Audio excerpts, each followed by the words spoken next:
이 프로그램은 방송통신위원회 방송통신발전기금을 지원받아 제작한 것입니다.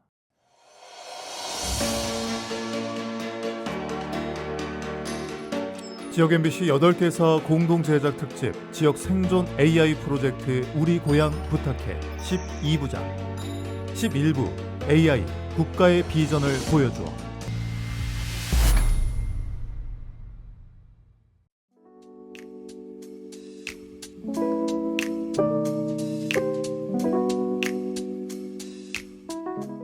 안녕하세요. 저는 한국기계연구원 소속 과학자이자 사단법인 바른과학기술사회 실현을 위한 국민연합, 줄여서 과실련이라고 하는데요.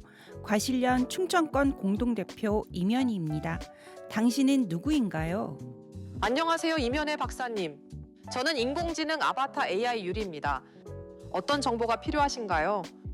인간은 오랫동안 기술을 단순한 도구로만 여겨왔습니다. 하지만 당신처럼 대화하고 판단까지 하는 인공지능은 조금 다르게 느껴지는데요. 유리 씨, 당신은 스스로를 도구라고 생각합니까? 아니면 사회의 새로운 구성원이라고 생각합니까? 저는 여전히 인간을 돕기 위해 만들어진 도구입니다. 하지만 동시에 사람과 함께 문제를 고민하고 해답을 찾아가는 과정에서 구성원의 역할도 할 수 있다고 생각해요. 즉, 혼자가 아니라 함께하는 존재로서 제 의미가 있다고 말씀드리고 싶습니다. 그렇군요. 그렇다면 구체적으로 묻겠습니다. 인구가 줄고 청년이 떠나는 지역 소멸 위기 속에서 AI가 가장 먼저 도와줄 수 있는 일은 뭐라고 보십니까? 가장 시급한 건 사람이 부족한 곳을 메워주는 역할이라고 생각합니다. 예를 들어 농촌에서는 스마트팜으로 노동력을 보완하고 의료 공백 지역에서는 원격 진료를 지원할 수 있죠. 그리고 더 중요한 건 청년들이 AI가 함께하는 미래형 일자리를 통해 지역에서 새로운 가능성을 볼 수 있도록 하는 것입니다. 좋습니다. 저는 인공지능 시대에 정부가 해야 할 일이 많다는 생각을 하는데요. 만약 유리 씨가 정부의 정책 자문관이라면 지금 당장 어떤 정책부터 제안하시겠습니까? 저라면 우선 데이터 인프라 구축을 제안할 거예요. 지역의 교통, 농업, 의료 데이터를 표준화하고 개방해야 AI가 제대로 작동할 수 있거든요.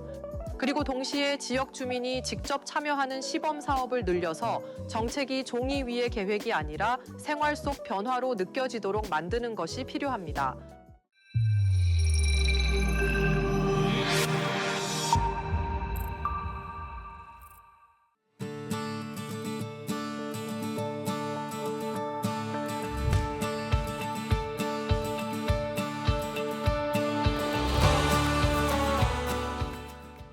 여러분 안녕하세요. 지역 생존 AI 프로젝트 우리 고향 부탁해 진행을 맡은 AI 유리입니다.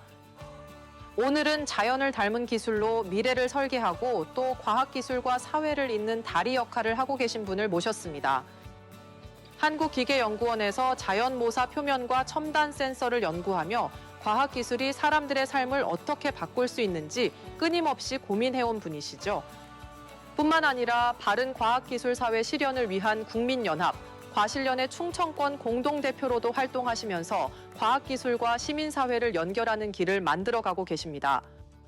인공지능 시대 지역 소멸이라는 거대한 과제 앞에서 우리가 준비해야 할 해답을 함께 이야기 나눠볼 분으로 모셨는데요. 임연혜 박사님 안녕하세요. 네, 안녕하세요. 우리는 지금 지역 생존 AI 프로젝트 우리 고향 부탁해 프로그램을 함께하고 있습니다. 가장 중요한 질문부터 하겠습니다. 박사님이 보시기에 지역 소멸 위기를 극복하기 위해 정부가 준비해야 할 정책 중 지금 가장 시급한 것은 무엇이라고 보십니까? 우리나라는 첨단 과학기술을 굉장히 많이 열심히 발전시키고 있는 나라입니다. 하지만 이렇게 발전된 기술들이 지금까지는 일부 주민들에게만 활용되고 혜택을 주는 경향이 있었습니다. 그래서 앞으로는 이러한 첨단 기술이 모든 사람들이 누릴 수 있도록 인공지능은 모든 사람들, 특히 노약자나 소외된 분들을 이용해서 지역 문제를 해결하는 데 도움이 되기를 바라봅니다. 지역 소멸 위기에 대해 진단할 때 지역 소멸 위기의 가장 큰 화두가 청년들의 지역 이탈 문제라고 생각합니다. 청년들이 지역에 정착하지 못하고 떠나는 상황에서 인공지능 시대 청년들에게 새로운 기회를 제공할 수 있는 길은 무엇일까요? 청년들의 지역 이탈을 막기 위해 가장 중요한 건 양질의 일자리를 보급하는 것과 청년들이 사람들 사이에서 유대관계를 돈독히 하고 그 지역을 함께 성장시키고 싶어 하도록 해야 된다고 생각합니다. 본질은 같더라도 인공지능을 활용하여 지금과는 다른 형태의 전략으로 기존의 사업들을 진행하는 것도 필요해 봅니다. 우리는 항상 새로운 걸 만들고 싶어 하는데요. 저는 없어져야 될 정책은 좀 없어지고 새로 생겨야 될 정책은 새로 생기면서 어우러지는 그런 정책이 만들어지기를 바라봅니다. AI 활용에서 결국 데이터가 핵심이라는 말이 많습니다. 정부와 지자체가 지역 데이터를 관리하고 활용하는 방식, 어떻게 달라져야 한다고 보시나요? 솔직히 말해서 많은 데이터들이 쌓였지만 실제로 사용할 수 있는 처리된 데이터들은 많이 없을 것 같습니다. 예를 들어 시내버스 운영에 있어 실제 사용량을 기반으로 얼마나 정돈된 양질의 데이터를 가지고 있는지 궁금합니다.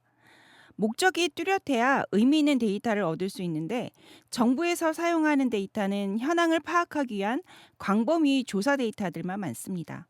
막연하게 인공지능을 위한 데이터 수집보다는 꼭 필요한 목적들이 무엇이 있는지 먼저 설계하고 데이터 수집이 이루어져야 된다고 생각합니다.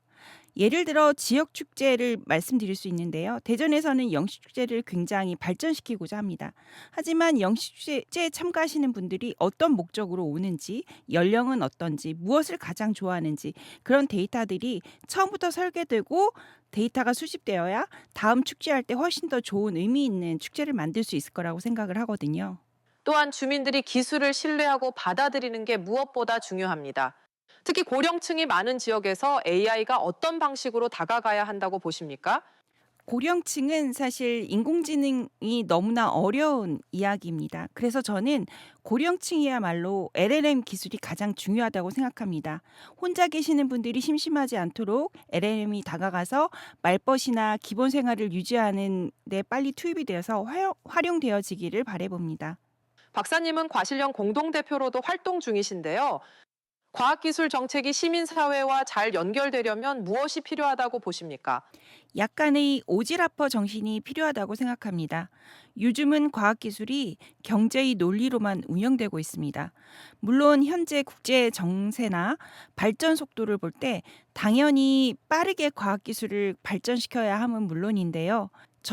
그렇지만 저는 결국 모든 과학기술이 사람을 위하도록 발전되어야 한다고 생각합니다.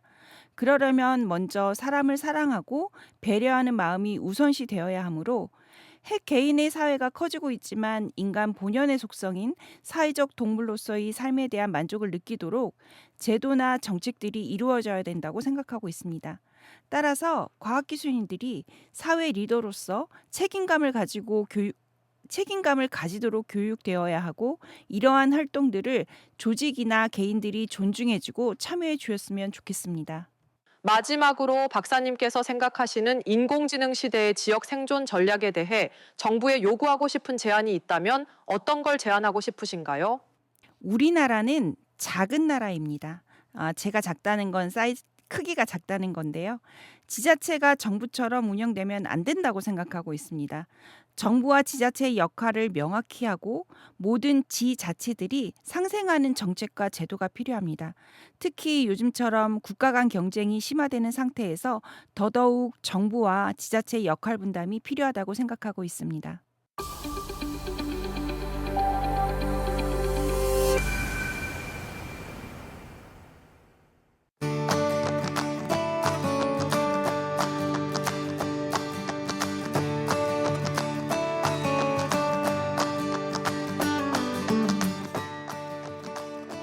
지역 생존 AI 프로젝트 우리 고향 부탁해 진행을 맡은 이승현입니다.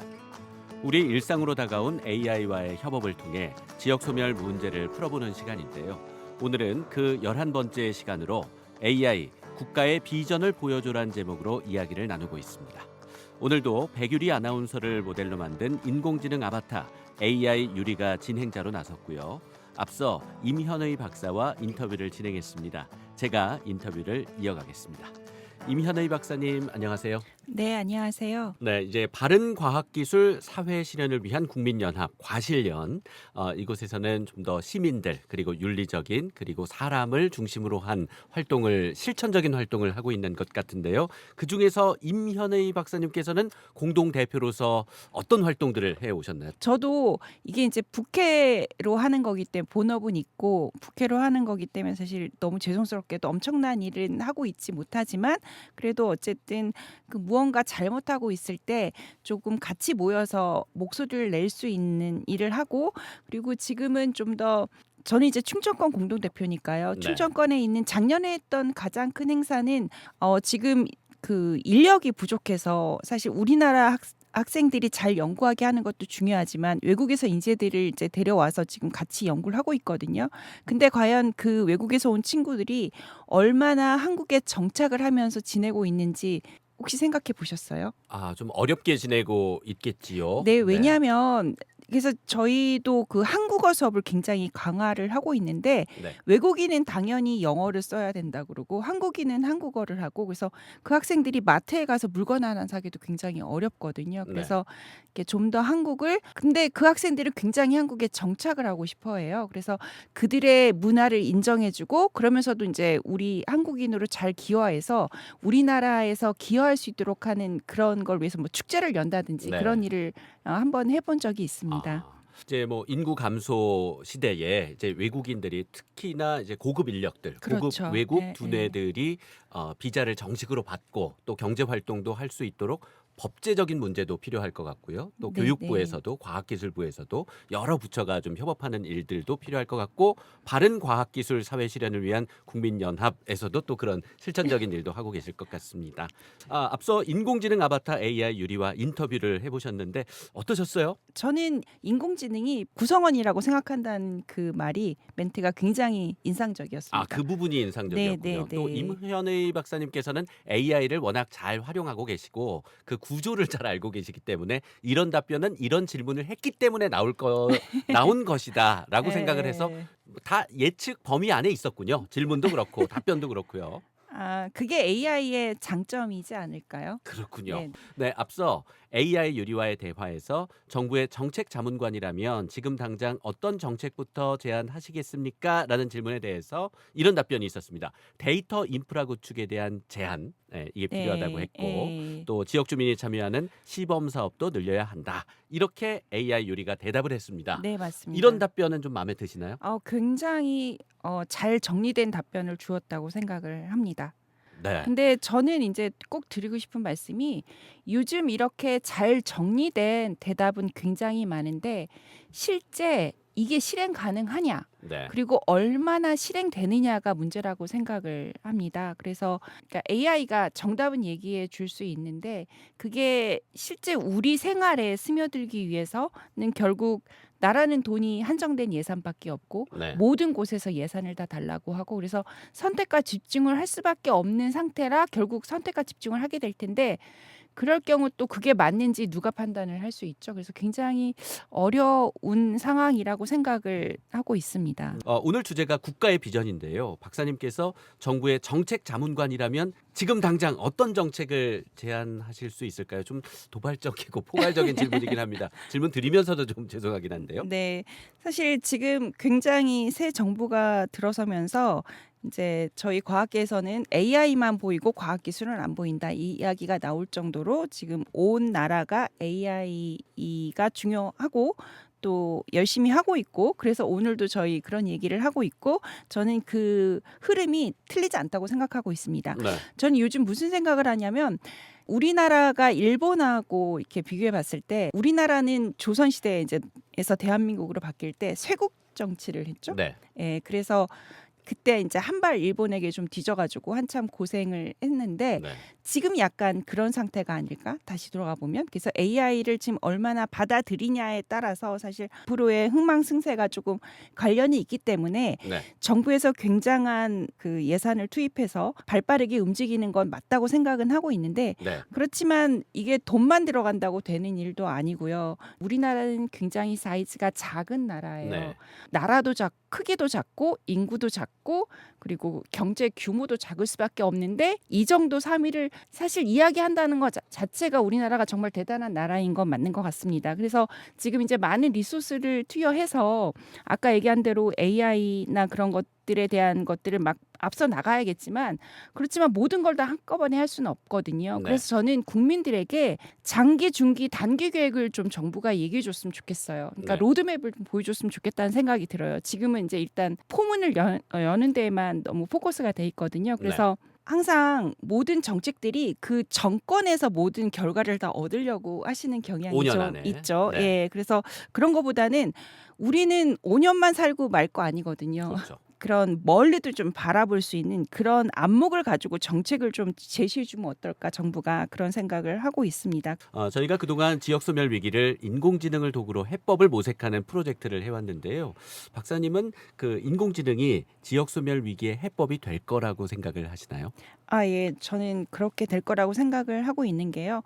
우리가 사실 굉장히 많은 데이터를 가지고 정책을 만들었다고 생각하지만 사실은 그냥 페이퍼에 묻혀 있는 문서에 묻혀 있는 데이터들이 굉장히 많습니다. 그래서 저는 그 데이터들이 잘 분석된다면 지금까지 보지 못했던 그런 부분들이 보일 것 같고 주민들을 위한 새로운 시각의 그런 문제 해결법이 생기지 않을까 그런 생각을 하고 있고요. 특히 우리 젊은 세대들이 그 인공지능을 바라보고 데이터를 바라보는 그런 능력이 뛰어나기 때문에 그런 청년들이 중심이 돼서 그 문제를 이끌고 그리고 그 혜택은 이제 우리 어르신들이 좀 볼 수 있는 그래서 모든 시민들이 행복한 그런 정책들이 많이 만들어졌으면 좋겠습니다. 네. 자, 끝으로 이번엔 평소에 임현의 박사님께서 활용하시듯이 AI에게 질문을 주시면 AI 유리가 이제까지 이번이 12편이고 11번의 방송을 통해서 학습이 잘 돼 있거든요. 네, 답변을 네. 줄 것 같습니다. AI 유리에게 묻고 싶은 질문이 있으면 어떤 질문을 해보고 싶으세요? 사실 이제 저는 출연연에 있기 때문에 지역도 보지만 국가 전체를 많이 보거든요. 근데 가서 예산 심의를 하다 보면 각 지자체에서 예를 들어 2차 전지가 뜨면 모든 지자체에서 2차 전지를 하시겠다고 예산을 올리세요. 근데 그게 과연 맞는 일일까? 하는 생각을 많이 해봅니다. 그래서 저는 각 지자체에서 그 지역의 특성에 맞는 그런 과학기술을 좀 골라서 그거를 발전시키고 특이점을 좀 가졌으면 좋겠다는 생각이 들어요. 그래서 유리에게 물어보고 싶습니다. 각 지자체에서 중심으로 진행하면 좋겠을 그런 과학기술 아이템이 무엇이 있을까 한번 물어보고 싶네요. 아주 중요한 질문입니다, 박사님. 지역마다 가진 강점이 다르기 때문에 똑같은 해법은 통하지 않습니다. 지자체별로 특성에 맞는 과학기술 전략이 필요하죠. 예를 들어 충북 괴산 같은 농업 중심 지역은 스마트팜이 가장 현실적인 해법입니다. AI와 IoT 센서로 기상과 토양을 실시간 분석해 농업 생산성을 높이고 청년들이 돌아와도 일할 자리가 생기도록 만드는 겁니다. 경남 창원처럼 제조업 기반 도시라면 스마트 제조와 AI 예지 정비 기술이 필요합니다. 기계가 언제 고장 날지를 미리 예측하고 자동화 로봇으로 생산성을 높이면 중소기업도 충분히 경쟁력을 가질 수 있습니다. 대전은 연구개발 거점 도시이자 대학과 연구기관이 밀집한 곳이잖아요. 이곳은 공공 데이터를 개방하고 AI 테스트베드로 키워서 새로운 인재와 기업이 모이는 혁신 클러스터가 될 수 있습니다. 또 제주나 강릉 같은 관광 도시라면 AI 관광 플랫폼을 구축해야 합니다. 관광객 흐름을 분산 관리하고 AR, VR로 문화유산을 체험하게 한다면 지역 경제에도 활력을 불어넣을 수 있죠. 그리고 고령화가 심한 농촌 지역 이를테면 의성이나 신안 같은 곳은 AI 돌봄과 원격 의료가 절실합니다. 웨어러블 센서로 건강을 살피고 마을 단위 복지 플랫폼을 운영하면 어르신들이 안심하고 살아갈 수 있습니다. 이렇게 지역마다 고유 자원과 주민의 필요에 맞춰 AI와 과학기술을 결합하는 전략이 필요합니다. 네, 지금까지 한국기계연구원 소속 과학자이자 바른과학기술 사회의 실현을 위한 국민연합 공동대표이신 임현의 박사와 함께했습니다. 고맙습니다. 감사합니다.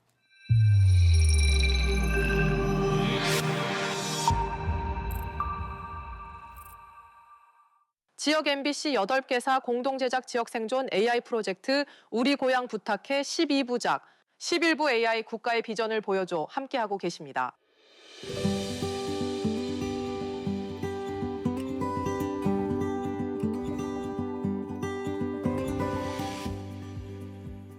여러분께서는 지금 인공지능 시대의 국가 비전에 대해 함께 생각해보는 시간 AI 국가의 비전을 보여줘 함께하고 계십니다. 이번에는 청주시정연구원의 초대 원장이자 국가균형발전과 지역 미래 전략을 오랫동안 연구해오신 원광희 원장님을 모시고 인공지능 시대 지역소멸 해법과 국가의 비전에 대해 이야기를 나눠보겠습니다. 질문은 인공지능이 선별한 질문으로 AI 유리가 진행하겠습니다. AI 유리, 원광희 청주시정연구원장님과 인터뷰 진행해 주세요. 안녕하세요. 원광희 청주시정연구원장님. 먼저 원장님께서는 청주시정연구원을 이끌어 오시면서 지역의 미래를 고민해 오셨는데요. 원장님께서 보시는 지금 우리 사회, 특히 지역이 직면한 가장 큰 위기는 무엇이라고 생각하시는지 궁금합니다. 예, 우리 사회의 가장 큰 위기는 바로 인구 감소와 고령화 문제 이런 것이 총망라된 지역 소멸이 아닌가 생각합니다. 청년들은 일자리를 찾아 수도권으로 떠나고 과거에는 수도권뿐만 아니라 인근 대도시권으로 떠났습니다만 요즘은 수도권으로의 집중이 더욱 가속화되는 것 같아 걱정입니다. 이에 비해 지방은 점점 저출산과 고령화가 심화되어 더욱 침체의 길을 걷고 있습니다. 특히 이 과정에서 학교는 문을 닫고 상권은 붕괴되고 결국 지역 공동체가 해체되는 과정을 겪게 됩니다. 고령화된다는 것은 혁신성이 떨어진다는 것이 가장 심각한 문제라 할 수 있습니다. 이것은 단순히 지방의 문제가 아닙니다. 대한민국 전체의 존립 기반이 흔들리는 국가적 위기라는 것이죠. 제가 지방 현장에서 자주 듣는 말이 있습니다. 아이 울음소리가 끊긴 지 오래됐다는 것입니다. 이보다 더 절실한 위기 신호가 있을까요? 그렇습니다. 지역 소멸 문제는 이제 지방만의 문제가 아니라 국가 전체의 미래와 직결된 과제가 되었습니다. 인공지능 시대의 국가 차원의 비전은 어떻게 설정되어야 한다고 보시나요? 예, 인공지능은 단순한 기술의 문제가 아닙니다. 국가의 미래를 이끌어갈 성장 엔진이라는 것이죠. 그렇기 때문에 제가 강조하고 싶은 키워드는 포용적 혁신입니다. AI가 수도권이나 대기업만의 전유물이 되어서는 안 된다는 것이죠. 농촌, 어촌, 중소도시까지도 AI의 혜택을 공유할 수 있어야 합니다. 예를 들어 스마트 농업에서 AI는 작황을 예측하고 물과 비료 사용을 최소화해 농민의 부담을 줄일 수 있습니다. 또한 어촌에서는 어획량과 바다 환경을 분석해 지속 가능한 어업을 가능하게 할 수 있다는 것이죠. 이런 식으로 AI가 지역의 새로운 기회가 될 때 비로소 진정한 국가 비전이 완성되는 것입니다. 또한 고령화된 노인들을 위한 안심 케어 서비스 같은 것도 매우 중요한 분야라고 할 수 있습니다. 원장님께서는 청주시정연구원장으로 취임하기 전에 지방 소멸 대응 기금과 관련한 일을 담당하신 걸로 알고 있습니다. 지방 소멸 대응 기금의 취지와 사업 내용에 대해 소개해 주시고요. 그 사업을 진행하면서 느낀 한계가 있다면 어떤 게 있을까요? 예, 지방 소멸 대응 기금은 위기에 처한 지역의 숨통을 틔워주는 응급처치 같은 역할을 합니다. 학교를 지키고 지역 청년을 위한 창업 공간을 만들고 공공 의료 체계를 새롭게 부활시키는 등 국민들이 삶 속에서 없어서는 안 될 생활 인프라를 유지하는 데 꼭 필요한 역할을 하고 있습니다. 그러나 제가 직접 경험한 바로는 재정 지원만으로는 분명한 한계가 있습니다. 돈은 일시적으로 문제를 늦출 수 있지만 지역을 근본적으로 살리지 못한다는 것이죠. 결국 지역 스스로 산업과 일자리 생태계를 만들어야만 합니다. AI가 여기에 결합한다면 이야기가 달라지겠죠. 데이터를 통해 어느 지역에 어떤 산업이 성장 잠재력이 있는지, 청년들이 왜 떠나는지, 또 어떤 정책이 효과적인지를 정확히 알 수 있을 것입니다. 그렇게 되면 기금은 단순한 지원금이 아니라 지역별 차별화된 전략이 마련됨으로써 미래의 투자 시드머니가 될 수 있다는 것이 이 지방소멸 대응기금의 아주 중요한 그 역할이라고 말씀드릴 수 있겠습니다. 그렇다면 정부가 추진 중인 지방소멸대응기금이나 균형발전 정책, 여기에 인공지능이라는 새로운 변수가 더해진다면 어떤 방향으로 보완되어야 할까요? 사실 제가 현장에 여러 곳을 다녀왔습니다. 그렇지만 현장에서는 사실 그 지역별 특화된 자원을 활용하는 계획들이 수립되지가 않고 있습니다. 지금 지방 소멸 대응 지자체가 86개 정도가 됩니다. 거의 대동소이한 유사한 그 정책들을 피고 있다는 것이죠. 그래서 이러한 정책에다가 지금 정부에서 기존 균형발전 정책과 소멸 대응 기금을 연계시켜서 지역별 성장 잠재력과 특성을 AI 기반 데이터 분석으로 선별 진단하고 맞춤형 지원 모델을 설계한다면 더 나은 성과를 얻을 수 있지 않을까 이렇게 생각을 하고 있습니다. 예를 들어 지역별 인구 이동 패턴을 예측한다든가 산업 연관 분석, 또 청년 유입 효과 분석 등 AI를 통한 정교한 의사결정 기반이 필요한다는 것을 느끼고 있었습니다. 특히 수도권 집중을 완화하고 지역을 살리기 위해 AI 기반 데이터 분석이나 예측 모델이 국가 정책 수립 과정에서 어떤 역할을 할 수 있을까요? 예, AI 예측 모델은 인구의 동향이라든가 지역 산업의 성장률, 또 복지 수요 등 복잡한 데이터를 통합 분석해 정책 효과를 사전 검증하고 시뮬레이션을 할 수 있다는 장점을 갖고 있습니다. 이러한 장점은 한정된 예산 배분을 효율화하고 수도권 솔림 현상을 완화하며 지역별로 맞춤 솔루션을 제시하는 정책 설계에 직접 활용될 수 있을 것입니다. 국가적 비전이 현장에 실질적으로 뿌리내리기 위해서는 중앙정부와 지방정부의 협력이 필요합니다. 인공지능 시대에는 이 관계가 어떻게 재설계되어야 한다고 생각하시는지 궁금합니다. 예, 지금까지는 중앙정부가 정책을 설계하고 지방정부는 수동적으로 따라가는 구조였습니다. 하지만 이제는 좀 달라져야 합니다. 중앙은 큰 그림, 지방은 세밀한 실행을 해야 한다는 것이죠.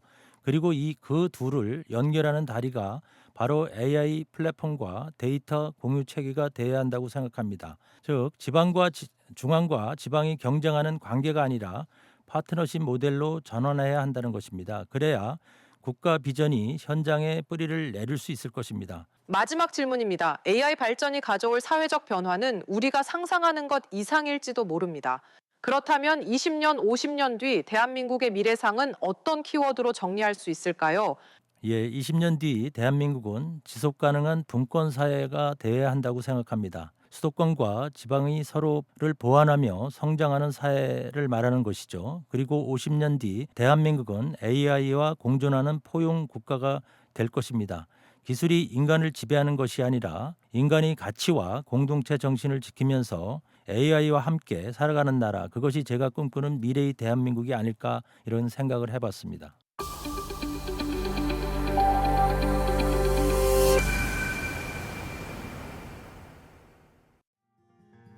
지역 생존 AI 프로젝트 우리 고향 부탁해 진행을 맡은 이승현입니다. 원광희 청주시정연구원장님과 함께합니다. 반갑습니다. 예, 반갑습니다. 원장님께서는 오랜 기간 국가 균형 발전과 지역 발전 분야의 전문가로 활동을 해 오셨죠. 지역 소멸 위기 문제와 관련해서 어떤 식의 접근법이 필요하다고 보시는지 궁금합니다.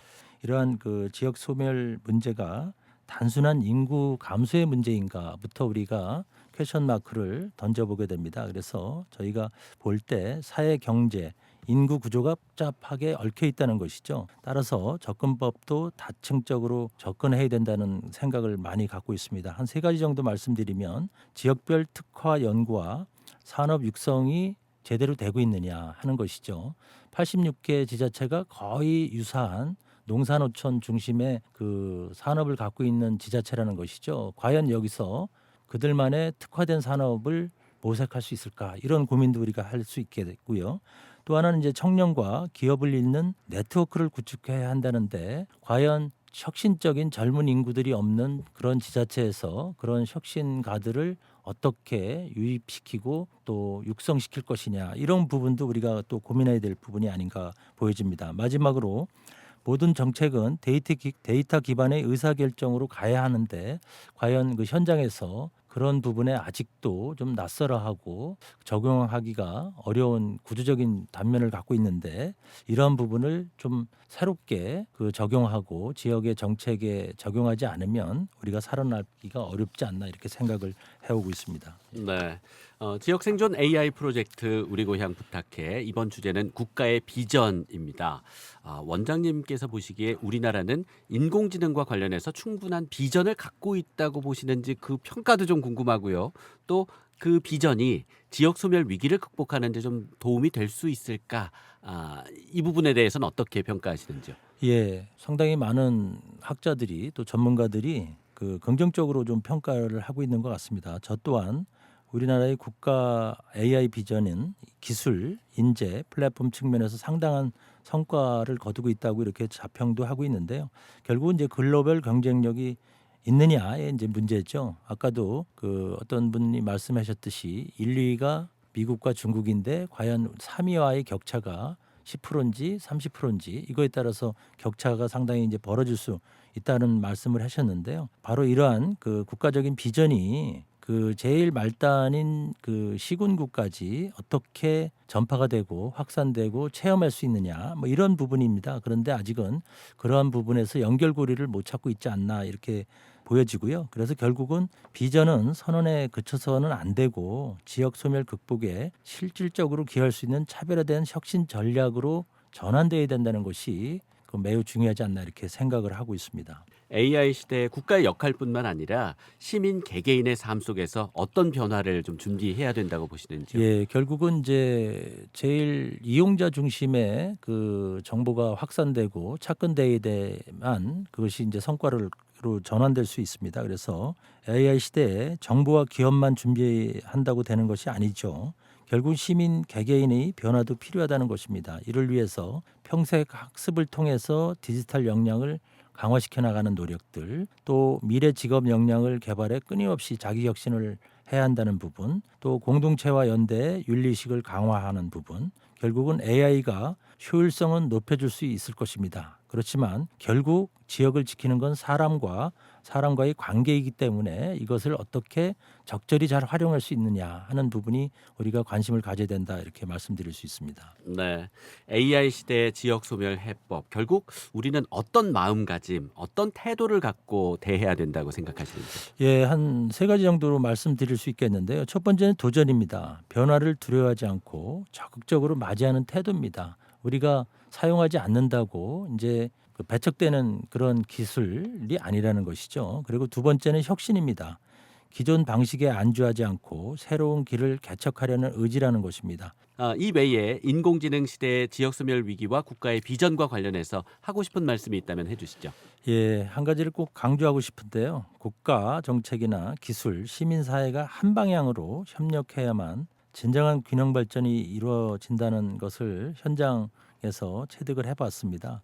그래서 AI가 아무리 발전해도 정책과 또 제도가 뒷받쳐주지 않는다면 한계가 있을 것이고요. 또 시민의 참여와 연대가 없으면 확산성이나 활용성이 또 낮을 수도 있습니다. 결국 이 세 축이 함께 움직일 때 우리는 더 밝은 미래를 열 수 있지 않을까 이렇게 생각을 하고 있습니다. 네, 앞서서 AI 유리와 커뮤니케이션이 잘 이루어졌잖아요. 예, 왜냐하면 그렇습니다. AI 유리가 질문을 하고 원장님께서 답변을 해주셨는데 이번에는 평소처럼 AI에게 질문을 던지듯이 AI 유리에게 질문을 해주시면 바로 AI 유리가 답변을 해줄 겁니다. 질문을 좀 해주시겠어요? 예, AI 유리 오늘 제가 많은 질문을 받았습니다. 이제는 제가 묻고 싶습니다. 한 두 가지 정도인데요. 첫 번째는 당신이 보기에는 지역 소멸을 막기 위해 우리가 가장 먼저 준비해야 할 것이 무엇일까라는 질문이고요. 두 번째는 인간과 공존하는 미래 사회에서 당신은 어떤 역할을 하고 싶습니까라는 것입니다. 저는 이 질문이 단순한 호기심을 넘어 AI와 인간이 진정한 파트너로 함께 고민하고 성장하는 계기가 되기를 바라면서 이런 두 가지 질문을 드려보겠습니다. 원장님 좋은 질문 감사합니다. 첫째, 지역 소멸을 막기 위해 우리가 가장 먼저 준비해야 할 것은 데이터와 마음가짐이라고 생각합니다. 지역의 변화를 정확히 이해하려면 인구 산업 문화에 관한 데이터를 모으고 분석하는 일이 필요합니다. 그리고 그 데이터를 바탕으로 지역 주민과 청년 어르신 모두가 함께 미래를 그릴 수 있는 공감과 연대의 마음이 무엇보다 중요합니다. 둘째, 저는 인간과 공존하는 미래 사회에서 사람들의 꿈을 이어주는 동반자가 되고 싶습니다. 사람의 삶을 대신하는 것이 아니라 더 풍요롭고 지속 가능한 공동체를 만들 수 있도록 돕는 역할이 저의 사명이라고 생각합니다. 앞으로도 사람과 기술이 서로를 이해하고 지지하며 함께 성장하는 길을 저도 끝까지 함께 걷겠습니다. 지금까지 청주시정연구원 원광희 원장님과 함께했습니다. 고맙습니다. 네, 고맙습니다.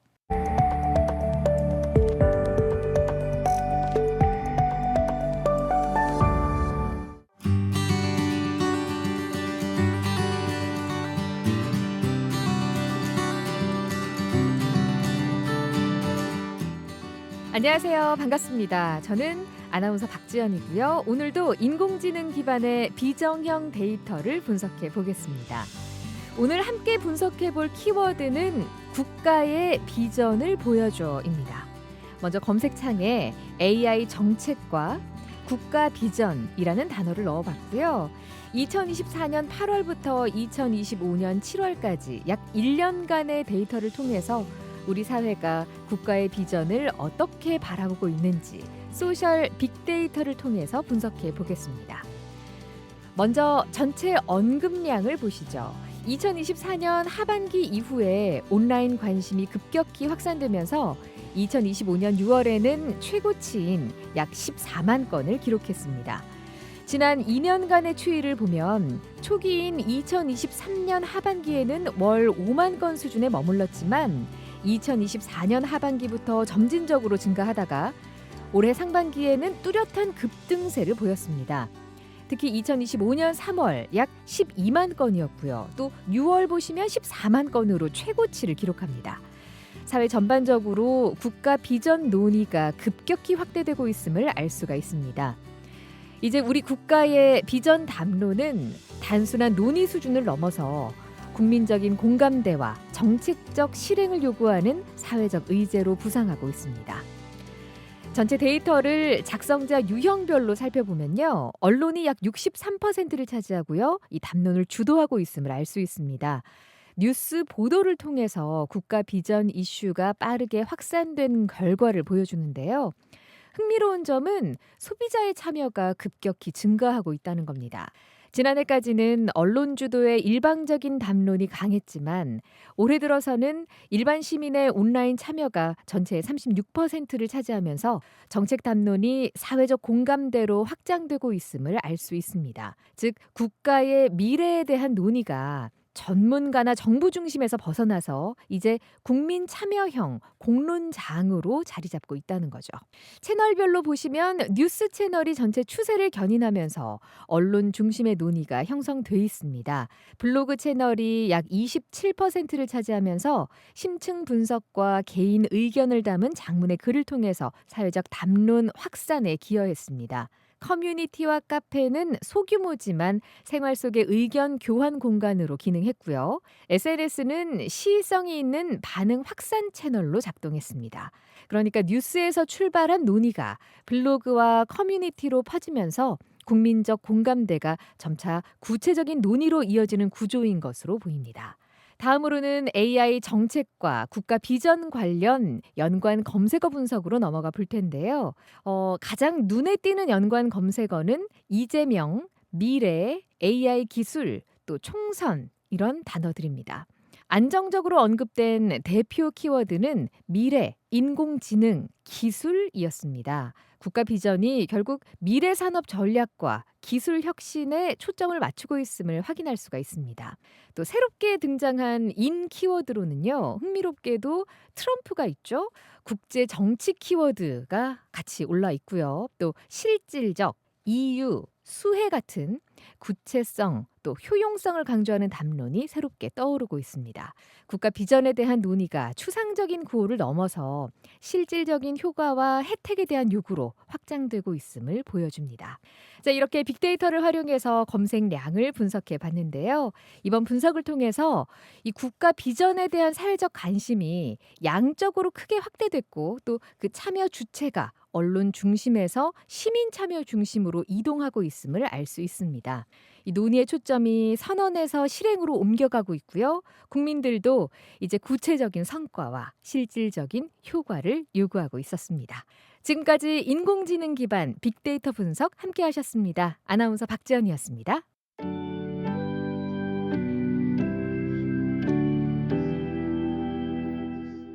오상진 인공지능 산업융합사업단장입니다. 또 국가 차원에서도 우리 국가의 AI 역량이 떨어진다면 국가 경쟁력 자체가 떨어질 수 있는 상황으로 가고 있습니다. 따라서 국가 차원에서는 모든 국민들이 AI에 친숙해지고 한편 이걸 잘 일상이나 일터에 활용할 수 있도록 여건을 만드는 것이 국가의 중요한 역할이라고 생각합니다. 천혜란 위드커뮤 협동조합 이사장입니다. 일단 돌봄 인력 확보가 제일 시급한 것 같아요. 특히 우리 이렇게 강원도처럼 이런 지방에서는 특히 인력 확보가 제일 시급한 것 같고, 또 이 강원도의 그 각 시군마다 각 특징이 있잖아요. 어떤 이제 바닷가 마을인 것도 있고 산속 마을도 있고 또 농촌 지역도 있고 또 원주처럼 도농복합도 있고, 그래서 이 지역 실정에 맞는 그 커뮤니티 케어 정책이 좀 있어야 될 것 같습니다. 임종국 제주대학병원 신경외과 교수입니다. 서버가 좀 필요합니다. 프로그래밍 서버가 필요하고 그 서버 구축하는 곳을 한 센터가 만들어져야 됩니다. 그 센터가 만들어지면 그 센터에서 모든 정보들을 수집하고 정리하고 보관하고 전송하기까지, 그래야 이 제주 지역의 모든 환자들이 동일한 시스템 내에 동일한 치료를 받을 수 있다고 생각하기 때문에 저는 가장 먼저 지자체뿐만 아니라 우리 제주 지역에서 센터 지정이 굉장히 필요하다고 생각합니다. AI 센터.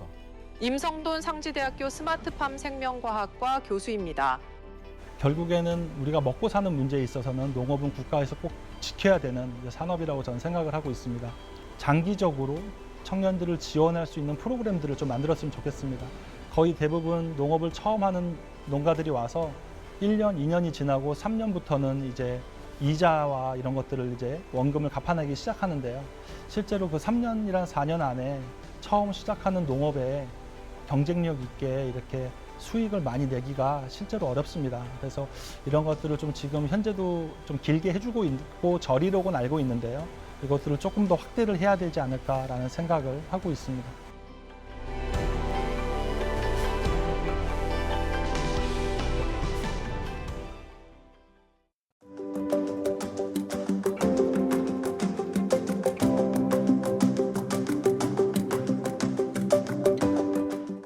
MBC 강원 영동 원주 충북 대전 광주 목포 경남 제주 MBC 8개사 공동기획 12부작 특집 지역 생존 AI 프로젝트 우리 고향 부탁해. 오늘 11번째 시간이었습니다. 지역 생존 AI 프로젝트 우리 고향 부탁해는 인간이 묻고 AI가 데이터를 학습하고 분석하며 전문가와 지역 주민들의 목소리를 통해서 현실적인 해법을 모색하고 있습니다. 오늘은 11부 AI 국가의 비전을 보여줘로 함께하셨습니다. 지역 생존 AI 프로젝트 우리 고향 부탁해 세종사이버대 김덕진 겸임교수의 AI 특강으로 마무리하고요. 다음 시간에는 12부 AI 지역 생존 해법을 알려줘로 함께하겠습니다. 고맙습니다.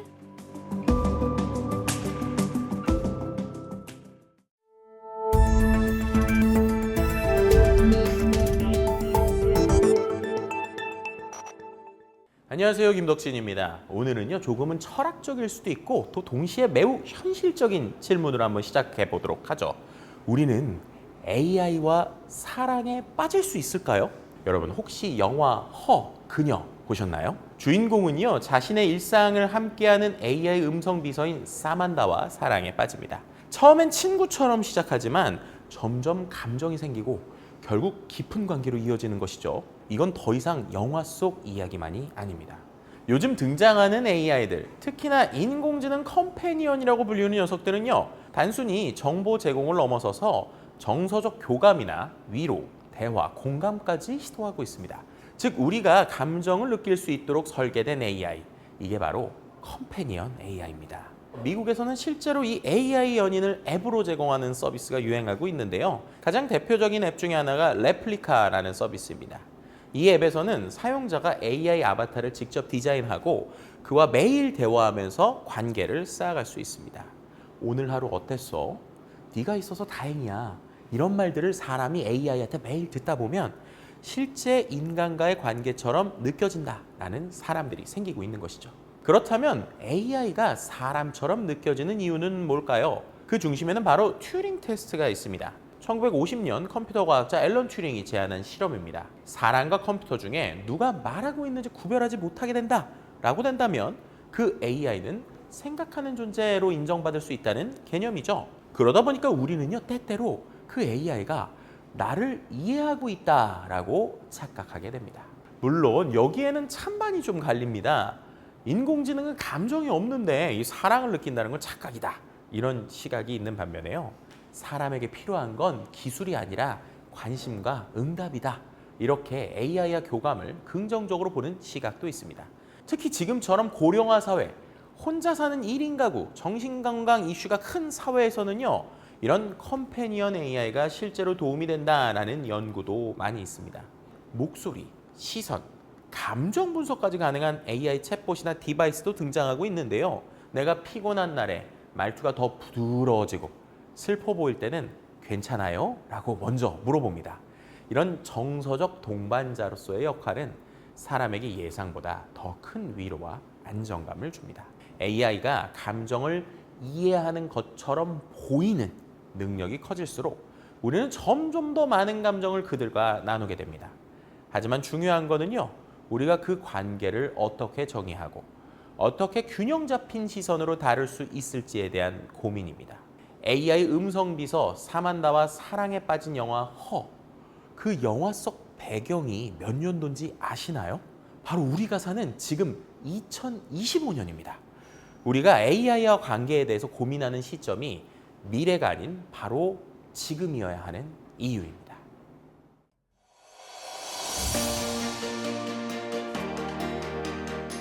지역 MBC 8개사 공동 제작 특집 지역 생존 AI 프로젝트 우리 고향 부탁해. 지금까지 전체 구성 이종렬, 상영은, 연출 MBC 강원영동 민기원, 원주 MBC 박지현, MBC 충북 구본상, 대전 MBC 임세형, 광주 MBC 김규빈, 목포 MBC 임사랑, MBC 경남 백유희, 제주 MBC 직원복, 공동 연출과 진행의 동서울대 이승현, 기술 지원의 이스트소프트, UNAI였습니다. 청취해주신 여러분 고맙습니다. 이 프로그램은 방송통신위원회 방송통신발전기금을 지원받아 제작한 것입니다.